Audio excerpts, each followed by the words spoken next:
Hi viewers, welcome to our channel. Rajamouli గారి పైన ఇప్పుడు హిందూ సంఘాలు ఫైర్ అవుతున్నాయి. నెటిజన్స్ కూడా చాలా మంది క్వశ్చన్స్ రైజ్ చేస్తున్నారు. అంటే వారణాసి ఈవెంట్ లో ఆయన చేసిన కామెంట్స్ అది హిందూ మనోభావాలు దెబ్బతీసే విధంగా ఉన్నాయని చెప్పేసి కూడా చాలా మంది మాట్లాడుతున్నారు. అంటే మరి హిందూ దేవులపై నీకు నమ్మకం లేకుంటే వాళ్ళు పెట్టి ఎందుకు సినిమాలు తీస్తున్నారు, సొమ్ము చేసుకునే ప్రయత్నం అంటూ కూడా క్వశ్చన్స్ రైజ్ చేస్తున్నారు. ఇప్పుడు ఇదే అంశం గురించి డిస్కస్ చేయడానికి ప్రజెంట్ మనతో పాటు సీనియర్ జర్నలిస్ట్ దుర్గా వడ్లమణి గారు ఉన్నారు. వారిని తెలుసుకునే ప్రయత్నం చేద్దాం. నమస్కారం మేడం. నమస్తే అండి. మేడం, ఆ కామెంట్స్ ఇప్పుడు వీడియో కూడా వైరల్ అవుతుంది రాజమౌళి గారిది. అసలు ఆ కాంటెస్ట్ ఏంటి, ఎందుకు ఆ టైంలో చేశారు, అసలు అనవసరంగా చేశారని చెప్పేసి కూడా చెప్తూ ఉన్నారు. మరి దీన్ని ఎలా చూడాలి? ఇప్పుడు హిందూ సంఘాలు ఫైర్ అవుతున్నాయి, నెటిజన్స్ కూడా వరుసగా క్వశ్చన్స్ రైజ్ చేస్తూ ట్వీట్లు చేస్తున్నారు. మీరేం చెప్తారు మేడం ఇష్యూ పైన? అంటే వారణాసి గ్లిమ్స్ రిలీజ్ చేసినప్పుడు జరిగింది ఇది. వాళ్ళు అంతకు ముందే మీరు అన్నట్టుగా ఇదేంటి డ్రోన్స్ పెట్టి మొత్తం ఒకసారి రిహార్సల్స్ లాగా చేసుకున్నారు. ఆ రిహార్సల్స్ చేసుకునేటప్పుడు గ్లిమ్స్ బయటకు వచ్చాయి, మొత్తం లీక్ అయిపోయింది. అయ్యాక నిన్నను వీళ్ళు ఇది వేద్దాం అనుకున్నప్పుడు వెంటనే ఓపెన్ కాలేదో ఏదో అయింది. అయినప్పుడు ఈయన ఇటు అటు తిరుగుతూ మనం చూసాం స్టేజ్ మీద మైక్ పట్టుకుని, నాకు దేవుడు అంటే పెద్దగా నమ్మకం లేదు, కానీ మా నాన్నగారు హనుమంతుడు నమ్ముతారు, మా నాన్నగారు హనుమంతుడు వెనకుండి నడిపిస్తాడు అంటారు, ముందుండి మరి హనుమంతుడు ఎందుకు నడిపించలేదు, ఎందుకు మరి నాకు ఇట్లా అయింది అన్నట్టు మాట్లాడాడు. వాళ్ళ మిస్సెస్ కూడా బాగా హనుమంతుడు నమ్ముతారట. మీరు మొత్తం వాళ్ళ కుటుంబ సభ్యులు అందరినీ తీసుకుంటే అందరికీ నమ్మకం ఉంది. వాళ్ళ పేర్లు కూడా చాలా బాగుంటాయి మాకు, అంటే దేవుడికి సంబంధించి కావచ్చు, రాజులకు సంబంధించి కావచ్చు, అన్ని కూడా చాలా వెరైటీగా చాలా అద్భుతంగా ఉంటాయి. మీరు పేర్లన్నీ చూసుకోండి వాళ్ళ మొత్తం కుటుంబంలో. అయితే నాకు ఇక్కడ ఒక సందేహం ఏంటంటే, మీ నాన్నగారు దేవుడిని నమ్మితే మీకు ఎట్లా వర్కౌట్ అవుతుంది అది? మీకు నమ్మకం లేదు అన్నప్పుడు పూర్తిగా నమ్మకం లేదని చెప్పలేదు ఆయన, నాకు అంతగా నమ్మకం లేదన్నారు. అంటే హాఫ్ హాఫ్ అన్నమాట. అంటే కొంచెం నమ్ముతాడు ఆయన. ఆ కొంచెం నమ్మడం వల్లే ఆయనకి ఇక్కడ వర్కౌట్ అవ్వలేదు. ఇప్పుడు నమ్మకం పూర్తిగా లేదనుకోండి, అప్పుడు ఇబ్బంది ఉండదు. పూర్తిగా నమ్మారనుకోండి, అప్పుడు ఇబ్బంది ఉండదు. ఈ సగం సగం ఉన్నప్పుడే మీకు సమస్య తలెత్తుతుంది. ఇప్పుడు ద్రౌపది వస్త్రాభరణం జరిగినప్పుడు ద్రౌపది ఇట్లా పట్టుకుని ఆవిడ కృష్ణుని ప్రార్థించినప్పుడు కృష్ణుడు చీరలు ఇవ్వల.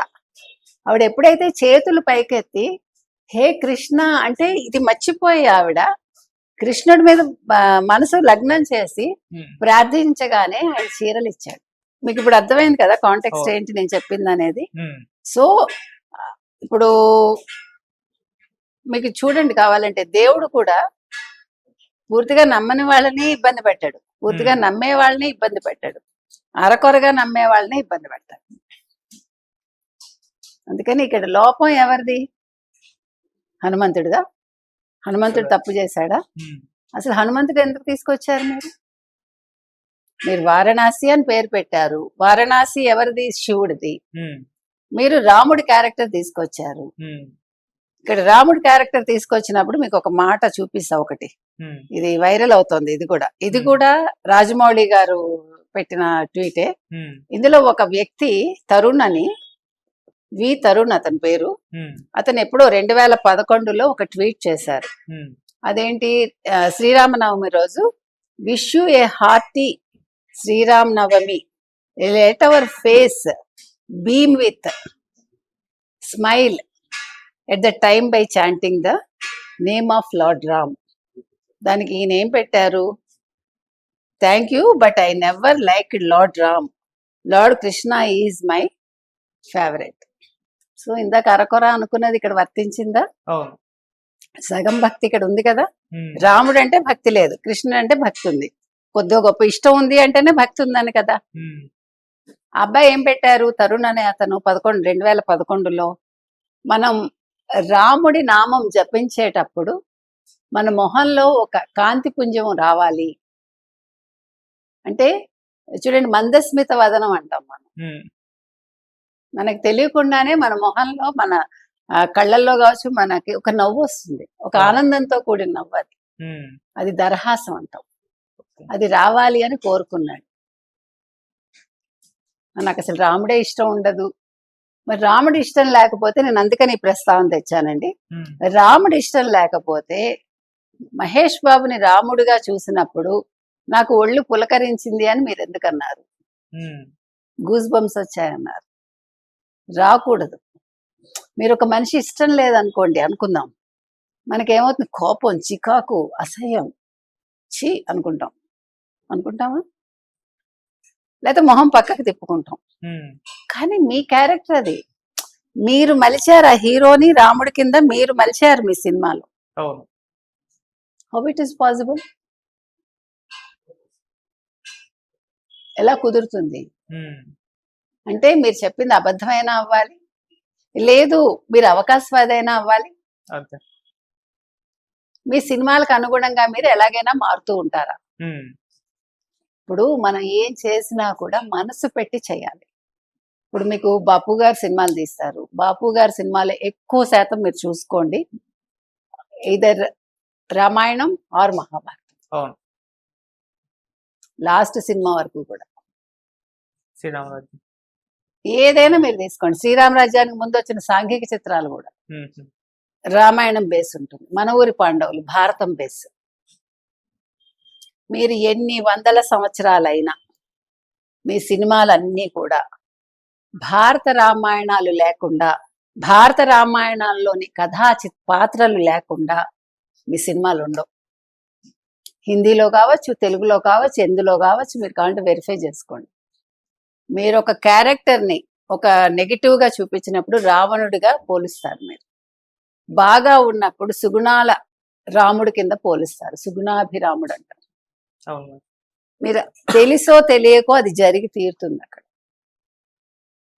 రాముడు అసలు క్యారెక్టరే, మీరు రామాయణం చదివితే మీకు అర్థమవుతుంది. మనకి తెలిసి 300 రామాయణాలు పైచీలుకున్నాయి అన్ని భాషల్లో. అయితే అసలు రాముడిని వర్ణించేటప్పుడు తమిళంలో కావచ్చు, తెలుగులో కావచ్చు, ఏ భాషలోనైనా ఎంత అందంగా వర్ణిస్తారు.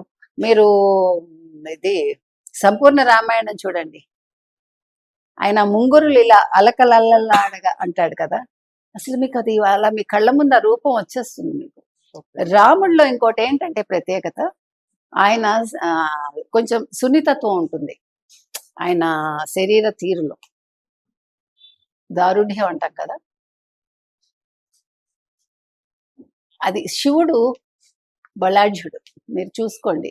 అంటే మీరు మాస్కులేనిటీ అంటారు కదా, అది శివుడిలో ఉంటుంది. రాముడిది ఒక రకమైన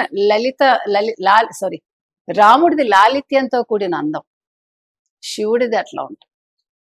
సరే, ఏది ఏమైనా ఇవాళ మీకు ఇష్టం లేకుండా మీరు ఒక రాముడిని చిత్రీకరించారు, మరి దీన్ని మీరేం సమాధానం చెప్తారు రాజమౌళి గారు? మరి వాళ్ళ హిందూ సంఘాలు మనోభావాలు దెబ్బతిన్నాయంటే దెబ్బతింటాయి.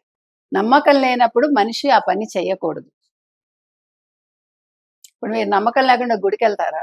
ఆ మధ్యన ఆయన వెళ్ళారు కదా మంత్రాలయం, మరి పంచె కట్టుకున్నారు, బొట్టు పెట్టుకున్నారు, అక్కడ పద్ధతి ప్రకారం వెళ్ళారుగా. మరి మీకు నమ్మకం లేదుగా, ఎందుకు చేశారు? నేనంట మీ అందరికి ఒక ఫ్యాషన్ అయిపోయిందా? ఒక్క ముస్లిం ఇంతవరకు ఎవరైనా ఒక్క ముస్లిం మీ జీవితంలో, నా జీవితంలో నాకు దేవుడు లేడు, దేవుడిని నమ్మను అన్నవాడిని ఇంతవరకు మనం చూసామా? చూసారా మీరు? నేను వినలేదు, చూడలేదు. 50 ఏళ్ళు పైబడ్డాయి నాకు. ఈవెన్ ఆడవాళ్ళు ఇంతవరకు నేను వినలేదు. క్రిస్టియన్స్ కూడా అంతే. మాకు జీసస్ ఒకవేళ నమ్మకం లేదనుకోండి, వాళ్ళు హిందువులుగా మారుతున్నారు, అది వేరు.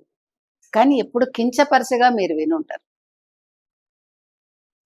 జీసస్ పుట్టుక గురించి ఎవరైనా ఇంతవరకు నెగిటివ్గా ఒక్కళ్ళు మాట్లాడారా? వాళ్ళు మన వాళ్ళు మాట్లాడతారు. సీతను అంటారు, రాముడిని అంటారు, రావణ్ణి అంటారు, దుర్యోధను అంటారు, ద్రౌపదిని అంటారు. ఎందుకని? మీకు ఆ స్వేచ్ఛ ఎక్కడి నుంచి వచ్చింది? అంటే ఏంటండి ఇట్లా మాట్లాడకూడదా? మాట్లాడకూడదు.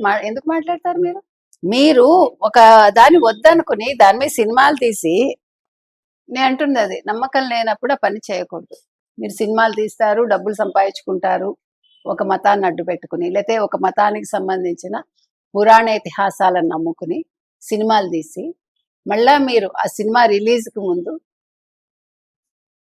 ఒక స్టేజ్ మీద దేవుడు అంటే నాకు నమ్మకం లేదు అని పూర్తిగా చెప్పకుండా, దేవుడిని నేను అంతగా నమ్మను, మళ్ళా హాఫ్ స్టేట్మెంట్ అవసరమా? నేనంట వెంకటేశ్వర స్వామికి వెళ్తే మీరు ఏమడుగుతున్నారు?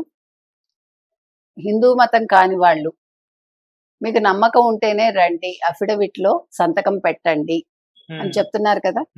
అది చెప్పాకే కదా నేను తిరుపతి వెళ్తాను, తిరుమల వెళ్తాను అన్న జగన్మోహన్ రెడ్డి వెళ్ళలేదు.